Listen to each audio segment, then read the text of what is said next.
Baiklah, perkenalkan nama saya Vega Francisca, saya dari Prodi S1 Keperawatan dengan NIM 1733055. Di sini saya akan menjelaskan tentang estimasi. Nah,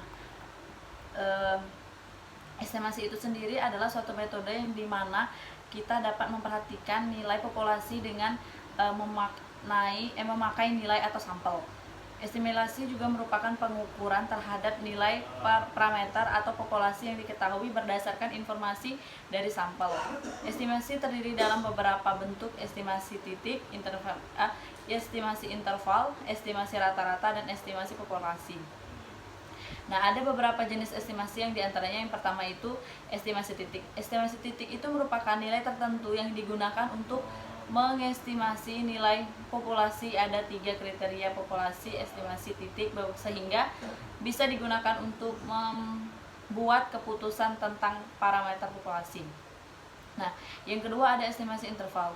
Dasar estimasi interval ini adalah sampel yang diambil dari suatu populasi akan berdistribusi normal dengan simpangan baku SE atau sifat dari distribusi sampling. Dengan ini kita menentukan batas minimum dan maksimum terletaknya nilai jarak dalam batas tertinggi dan terendah. Ini ditentukan sebagai confidence interval, yaitu luas daerah di bawah kurva normal ditentukan dengan persentase, misalnya 90%, 90%, 95%, dan 99%. Nah, lalu besarnya estimasi interval ini dipengaruhi oleh 3 faktor. Yang pertama itu besarnya sampel atau ditandai dengan simbol N, 2 keyakinan atau kepercayaan yang dipilih atau level, lalu variabilitas dari populasi yang diukur dengan standar deviasi.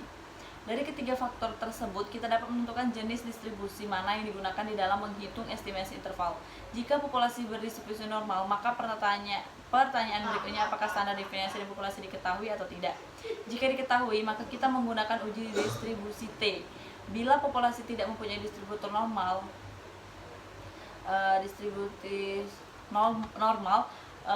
tetapi sampel datanya besar, yaitu paling tidak 30 atau lebih, maka digunakan uji distribusi Z. Sedangkan jika sampelnya kurang dari 30, maka digunakan uji non-parametrik. Nah, yang ketiga itu estimasi rata-rata. Untuk membuat pendugaan interval harus ditentukan dahulu besarnya koefisien atau tingkat keyakinan. Ada 3 rumus pendugaan interval rata-rata, yaitu yang pertama itu untuk sampel besar ditandai dengan N atau lebih dari 30, dari populasi tak terbatas atau populasi terbatas yang pengambilan sampel dilakukan dengan pengambilan. Lalu ada populasi terbatas tanpa pengambilan. Ada juga sampel kecil yang ditandai dengan N lebih dari 30 dari populasi. Lalu yang keempat itu ada estimasi proporsi. Proporsi merupakan perbandingan antara terjadinya suatu peristiwa dengan semua kemungkinan peristiwa yang bisa terjadi. Besaran proporsi dalam sampel banyak dipakai dalam penelitian untuk mengasumsi proporsi dan populasi. Misalnya, untuk mengestimasi proporsi karyawan pendidikan sarjana digunakan proporsi antara karyawan pendidikan sarjana dan bukan sarjana saja. Untuk mengetahui tingkat cacat barang dan produksi digunakan dalam bentuk proporsi, yaitu perbandingan antara barang cacat dan setiap 1000 barang yang diproduksi. Estimasi parameter populasi dapat dilakukan dengan menggunakan proporsi sampel dengan rumus proporsi